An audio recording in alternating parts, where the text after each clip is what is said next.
Hello বন্ধুরা, কেমন আছেন সবাই? আশা করছি সবাই ভালো আছেন।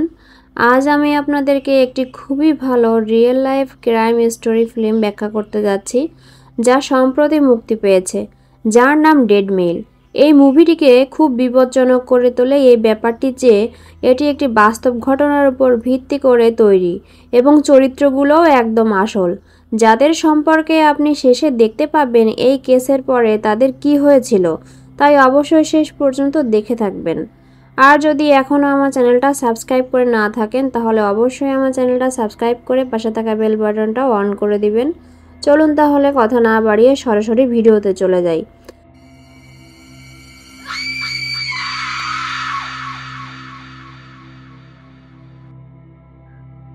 গল্পটি শুরু হয় 1980 সালের বছর শেষে, যেখানে আমরা দেখতে পাই একটি দূরবর্তী বাড়ি, যেখান থেকে একটি শিকলের বাঁধা মানুষ বেরিয়ে আসে। এই লোকটি হামাগুড়ি দিতে দিতে সামনের দিকে যাচ্ছিল এবং তার হাতে একটি চিঠি ছিল। সে সেই চিঠিটি পোস্ট বক্সে ফেলার উদ্দেশ্যে যাচ্ছিল। কোনোভাবে সেই চিঠি সে পোস্ট বক্সে পৌঁছে দেয় এবং চিঠি পোস্ট করে, কিন্তু এরপর হঠাৎ পিছন থেকে আরেকজন এসে তাকে মারে এবং অজ্ঞান করে ফেলে। এরপর আমাদের দেখানো হয় একটি পোস্টাল ফ্যাসিলিটির দৃশ্য, যেখানে আমরা দেখি দুই সহকর্মী, বেস এবং অ্যান, যারা চিঠিগুলো আলাদা করছিল, যেগুলো কোনো ঠিকানা নেই বা যেগুলো হারিয়ে গেছে। মূলত যেসব চিঠি প্রেরকের কাছে ফিরে আসে না বা যেগুলো পৌঁছাতে পারে না অথবা ঠিকানার ভুল থাকে, সেগুলোকে ডেড মেইল বলা হয়। এখন এই কাজ করতে করতে বেস একটি চিঠি পায়, যেটা ওই শিকলে বাঁধা লোকটি পাঠিয়েছিল।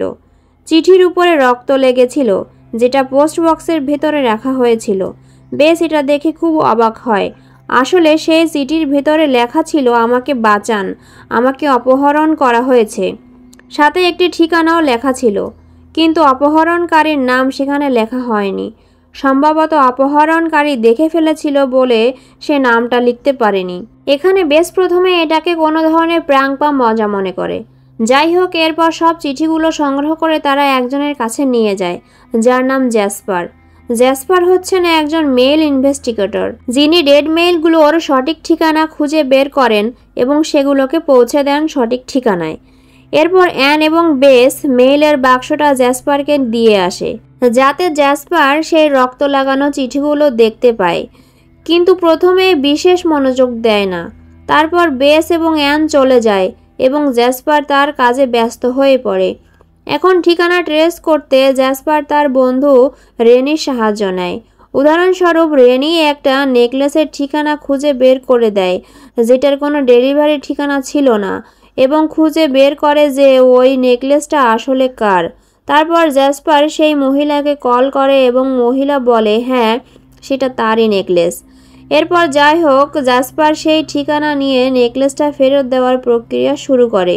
সে মহিলাকে অনুরোধ করে নেকলেসের বর্ণনা দিতে, কারণ এত মূল্যবান কিছু তো হাতে দেওয়ার আগেই কিছু প্রমাণ অবশ্যই দিতে হবে। মহিলাটি সব কিছু ঠিকঠাক বলতে পারে এবং নেকলেসটি কিন্তু তারই হয়। এরপর সে আরও কিছু মেল চেক করে, কিন্তু এর মধ্যে রক্ত লাগানো সেই চিঠিটা আবার তার নজরে আসে। তবে জ্যাসপার তখনও এটা একটা মজা মনে করে এবং চিঠিটাকে ডাস্টবিনে ফেলে দেয় এবং সেখান থেকে চলে যায়। কিন্তু তার মনের মধ্যে খসখস করতে থাকে, এত বড় বিষয়টাকে এত সহজে উড়িয়ে দেওয়া উচিত নয়। তাই সে আবার সে চিঠি দেখতে ফিরে আসে। কে জানে, চিঠিটা সত্যিও হতে পারে, এবং এটাই তখন জ্যাসপারের ভাবনা ছিল। এখন সেই চিঠি পড়া শুরু করে এবং সেটাকে সঙ্গে নিয়ে চলে আসে।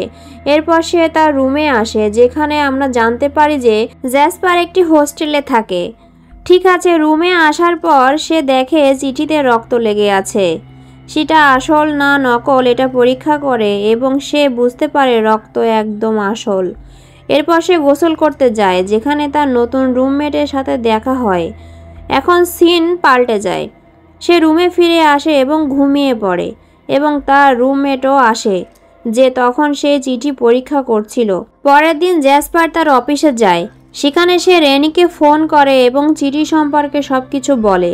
তারপর জ্যাসপার রেনির কাছ থেকে সে চিঠির ঠিকানা জানতে চায় এবং রেনি তাকে সব তথ্য দিতে শুরু করে। কিন্তু ঠিক তখনই সেখানে একটা লোক আসে এবং জ্যাসপারকে মেরে অজ্ঞান করে দেয়। আমরা দেখি এই লোকটি আসলে জ্যাসপারের নতুন রুমমেটই ছিল। এখন জ্যাসপারকে অজ্ঞান করার পরে সে ফোন তোলে এবং জ্যাসপারের সুপারভাইজার সেজে কথা বলতে শুরু করে। সে রেনিকে জিজ্ঞেস করে কেন জ্যাসপার এই মেইলের তথ্য জানতে চেয়েছিল, কিন্তু রেনি তাকে কোনো উত্তর দেয় না। এরপর আমরা দেখি সেই লোকটি নার্ভাস হতে শুরু করে এবং চিঠিটা নিজের কাছে রেখে দেয়। সে জ্যাসপারকে নিজের বাড়িতে নিয়ে যায় এবং তার নার্ভাস হওয়ার কারণ ছিল যাতে সে ধরা না পড়ে। আসলে এই লোকটি সেই পুরনো অপহরণকারী যাকে আমরা শুরুতে দেখেছিলাম। এই লোকটি জ্যাসপারকে অনুসরণ করে হোস্টেলের ভিতরে এসেছিল, মানে সে অনেক আগে থেকেই জ্যাসপারের উপর নজর রেখেছিল। যাওয়ার আগে অপহরণকারী জ্যাসপারকে খুন করে এবং তারপর সেই ব্যক্তির কাছে যায় যাকে সে অপহরণ করেছিল, যার নাম যশ। অপহরণকারী তাকে সতর্ক করে দেয় যে সে যেন এমন কিছু করার চেষ্টা না করে। কিন্তু আসলে অপহরণকারী কেন যশকে অপহরণ করেছিল সেটা জানতে আমাদের একটু পিছনে ফিরে যেতে হবে। আমরা দেখতে পাই অপহরণকারী একটি বাজারে বৈদ্যুতিক বাদ্যযন্ত্রের ব্যবসায়ী হিসেবে কাজ করত। এদিকে যশও সেখানে ছিল এবং এমন কাউকে খুঁজছিল যে তার আবিষ্কৃত যন্ত্রে বিনিয়োগ করবে। তখন অপহরণকারী প্রথমবার যশকে দেখে এবং তার সঙ্গে কথা বলতে এগিয়ে আসে। অপহরণকারী তার যন্ত্রের প্রশংসা করে কথা শুরু করে। এরপর যশ বলতে শুরু করে যে জাপানিরা তাদের প্রযুক্তিতে অনেক এগিয়ে, কারণ তারা একটা যন্ত্র থেকে 40 থেকে 50টা ফ্রিকোয়েন্সি বের করতে পারে, অর্থাৎ বৈদ্যুতিক যন্ত্র। আর এটা শুনে অপহরণকারীর খারাপ লাগে। অপহরণকারী বলে ওরা যতই করুক তবুও বিশেষ কিছু নয়। এরপর যশ তার স্বপ্নের কথা বলে, যেখানে সে একটি দারুণ বাদ্যযন্ত্র বানাতে চায়। যশের সেই প্যাশন দেখে অপহরণকারী খুব মুগ্ধ হয়। এরপর অপহরণকারী তাকে একটি অফার দেয় দুজনে মিলে একসাথে একটি দুর্দান্ত বাদ্যযন্ত্র তৈরি করার। যশ এটা শুনে খুব খুশি হয়, কারণ তার সত্যিই একজন পার্টনারের দরকার ছিল, আর এতে তার আর্থিক সাপোর্টও আসবে। যশ এই প্রস্তাবে রাজি হয়ে যায় এবং তারা একসঙ্গে কাজ শুরু করে। আমরা লক্ষ্য করি অপহরণকারী যশের প্রতি অদ্ভুত রকমের আগ্রহ দেখায়। সে যশকে খুব কেয়ার করে এবং এমনকি যশকে সান্ত্বনা দিতে মিউজিক বাজাতে বলে। একদিন অপহরণকারী একটা পুরনো অ্যালবাম বের করে যেখানে কিছু পুরনো ছবি ছিল। একটি ছবিতে এক কালো মানুষ ছিল, যেটা দেখে অপহরণকারী একটু আবেগপ্রবণ হয়ে পড়ে এবং খুশি হয়। এখানে আমরা বুঝতে পারি সেই কালো ব্যক্তি এবং অপহরণকারীর মধ্যে একটা গভীর সম্পর্ক ছিল এবং সম্ভবত সেই কারণেই অপহরণকারী যশের প্রতি এতটা আগ্রহ দেখাচ্ছিল। পরদিন যশ কিছু জরুরি সামগ্রী অপহরণকারীকে আনতে বলে এবং অপহরণকারী সঙ্গে সঙ্গে সেটা নিয়ে আসে। দুজনে আবার কাজের জন্য আলোচনা করে এবং অপহরণকারী বাড়ি ফিরে যায়। একদিকে যশ কাজ করে যাচ্ছিল যন্ত্রটি বানাতে, অন্যদিকে অপহরণকারী নিজের হাতে রান্না করে যশের জন্য খাবার বানাচ্ছিল, যা খুব সুস্বাদু ছিল। এর মধ্যে যশের কাছে একটা মেইল আসে, যেটা সে নিজের কাছে রেখে দেয় এবং গোসল করতে চলে যায়। যশের অনুপস্থিতিতে অপহরণকারী সেই মেইল দেখে। দেখা যায় মেইলটা ছিল জাপানের এক মিউজিক কোম্পানির কাছ থেকে, যারা যশের কাজ দেখে মুগ্ধ হয়ে তাকে জাপানে আমন্ত্রণ জানিয়েছিল। এটা দেখে অপহরণকারী প্রচণ্ড হতাশ হয়ে পড়ে, কারণ সে ভেবেছিল তারা দুজনে সবসময় একসাথে কাজ করবে, কিন্তু এখন যশ তাকে ছেড়ে চলে যাচ্ছে। ঠিক তখন যশ ফিরে আসে এবং অপহরণকারীর সামনে সব কথা খুলে বলে। যশ বলে, আমি এইমাত্র মেইলটা পেয়েছি, তোমাকে বলারই ছিল। কিন্তু অপহরণকারী আসল সমস্যা ছিল যে সে চাইছিল চিরকাল তারা একসাথে থাকুক। যশের কাছে এই সুযোগটা ছিল অনেক বড় ব্যাপার, যা সে হারাতে চাইছিল না। এই কথা শুনে অপহরণকারীর মন খারাপ হয়ে যায়। ফ্রিজ থেকে আইসক্রিম বের করে সে পাগলের মতো খেতে থাকে, যা তার হতাশা প্রকাশ করে। পরের দৃশ্যে যশের কাছে জাপান থেকে ফোন আসে এবং যশ খুব উত্তেজিত হয়ে পড়ে। কোম্পানি তাকে বলে তার বানানো যন্ত্রটি মাপার জন্য প্রস্তুত করতে। যশ যখন তার যন্ত্রটি মাপতে যায় তখন দেখতে পায় যন্ত্রটা সেখানে নেই। তখন অপহরণকারী এসে জানায় যে যন্ত্রটি তার কাছে রয়েছে এবং তাকে তার সঙ্গে যেতে বলে। এরপর অপহরণকারী যশকে নিজের দূরের বাড়িতে নিয়ে যায় এবং বেসমেন্টে নিয়ে যায় যেখানে যন্ত্রটি রাখা ছিল। সাথে আরও কিছু উপহার ছিল যা যশের জন্য এনেছিল। এগুলো দেখে যশ খুশি হয়, তবে অপহরণকারী চায় যশ এখানেই থেকে যাক। কিন্তু যশ যেতে চায় জাপানে। যশ বোঝানোর চেষ্টা করে যে তাদের পার্টনারশিপ এটা নষ্ট হবে না, কিন্তু অপহরণকারী মন থেকে ভেঙে পড়ে। অপহরণকারী তাকে তার জিনিসপত্র গুছাতে বলে এবং উপরের তলায় উঠে যায়। জর্জ যখন প্যাকিং শেষ করে বেরোতে যায় তখন দেখে দরজা বন্ধ। সে অপেক্ষা করে, পরে বুঝতে পারে সে ফেঁসে গেছে। কিছুক্ষণ পরে সে দেখে ছাদের উপর একটা জানলা আছে, যার ভেতর দিয়ে অপহরণকারী তাকাচ্ছে। জর্জ তাকে ছেড়ে দিতে অনুরোধ করে, কিন্তু অপহরণকারী শোনে না। সে বলে এখানে চারপাশে অনেক মাইল ধরে কোনো বাড়িঘর নেই, তাই চিৎকার করেও কোনো লাভ নেই। জর্জ ভেতরে ভেঙে পড়ে, কিন্তু সে কিছু করতে পারে না, শুধু অনুরোধ করে। অপহরণকারী তাকে বলে, আমি আমাদের পার্টনারশিপ নিয়ে অনেক স্বপ্ন দেখেছিলাম, কিন্তু তুমি আমাকে ছেড়ে যাচ্ছ। এরপর অপহরণকারী নিজের হাতে রান্না করা চিকেন একটা ছোট ছিদ্র দিয়ে জশের কাছে পাঠায়, কিন্তু জশ সেই খাবার ছুঁয়েও দেখে না। এরপর অপহরণকারী একটি গল্প বলতে শুরু করে। তার নাম ছিল রেজি। রেজি এবং অপহরণকারী দুজনেই খেলোয়াড় ছিল। তারা দুজন একসাথে থাকতো, প্রায় পার্টনারশিপের মতো। একদিন রেজি আন্তর্জাতিক প্রতিযোগিতায় চলে যায়, যদিও অপহরণকারী তাকে অনুরোধ করে যাচ্ছিল না যেতে। এরপর থেকে অপহরণকারী একা হয়ে যায়। অপহরণকারী বোঝাতে যায় কিভাবে প্রিয়জনেরা সবসময় তাকে ছেড়ে চলে যায়, কিন্তু এবার সে সেটা হতে দেবে না। তখন আমরা বুঝতে পারি শুরুতে অপহরণকারী যে কালো ব্যক্তির ছবি দেখছিল সেটা রেজিরই ছিল, আর এখন অপহরণকারী যশের মধ্যে রেজির ছায়া পাচ্ছিল। এখান থেকে বোঝা যায় অপহরণকারী মানসিকভাবে কিছুটা অসুস্থ। সে যশকে বলে, তুমি সবচেয়ে ভালো মিউজিক্যাল ইঞ্জিনিয়ার, তুমি এখানেই কাজ করবে। এদিকে যশ পুরোপুরি অসহায় হয়ে পড়েছিল। সে অপহরণকারীর কথা মেনে চলতে শুরু করে, যা বলা যেতে পারে সে শুধু অপহরণকারীকে সন্তুষ্ট করার জন্য অভিনয় করছিল। একদিন যশ স্প্রে দিয়ে একটা গ্যাস কাটার বানায়। যখন অপহরণকারী ঘুমিয়ে পড়ে তখন সে উঠে পড়ে, কিন্তু তখন সে দেখে সে আবার বাথরুমে বন্দি, যেখানে তাকে শিকল দিয়ে বাঁধা ছিল। সে চিৎকার শুরু করে, আর অপহরণকারী বলে, তুমি তো এমনি করে এখানেই ছিলে। অপহরণকারী বলছিল যতক্ষণ না যশ তার উপর পুরোপুরি ভরসা করে এবং বেসমেন্টের দরজা ঠিক করা না হয় ততক্ষণ পর্যন্ত সে এখানেই থাকবে। এখন যশ খুব ভয় পেতে শুরু করে। এদিকে অপহরণকারী ব্যস্ত ছিল বেসমেন্টের দরজা ঠিক করার কাজে। তখন যশ বাইরে কাউকে দেখতে পায়। সে ডাকাডাকি করতে থাকে থামানোর জন্য, কিন্তু কোনো লাভ হয় না। তাই সে চুপ করে বসে থাকে। সে দেখতে পায় সে বেসিনের পাইপের সাথে বাঁধা আছে। তখন সে নিজেকে মুক্ত করার চেষ্টা করে, কিন্তু পারছিল না। হঠাৎ তার হাতে পড়ে এক টুকরো ধারালো টাইলসের টুকরো, যেটা সে নিজের কাছে লুকিয়ে রাখে। অন্যদিকে অপহরণকারী পুরো বেসমেন্ট সাজিয়ে দেয় যশের জন্য। তার সেই বাদ্যযন্ত্রটাকেও ঠিকঠাক করে দেয়। এরপর অপহরণকারী বাইরে যেতে শুরু করে। যশ তখন খাচ্ছিল। অপহরণকারী বেরিয়ে যাওয়ার পর যশ নিজেকে মুক্ত করার চেষ্টা করে এবং অনেক জোর করে নিজেকে খুলে ফেলতে সক্ষম হয়। এরপর সে হামাগুড়ি দিয়ে একটা জায়গায় পৌঁছে, যেখানে সে একটা কাগজ আর একটা নোট খুঁজে পায়। সে সেখানে একটা চিঠি লেখা রাখে। এই চিঠিটাই শুরুতে জ্যাসপার পেয়েছিল। এরপর যখন অপহরণকারী বাড়িতে ফিরে আসে, দেখে যশ পালিয়ে গেছে। তখন সে যশকে খুঁজতে শুরু করে, যে তখন মেল বক্সের কাছে ছিল।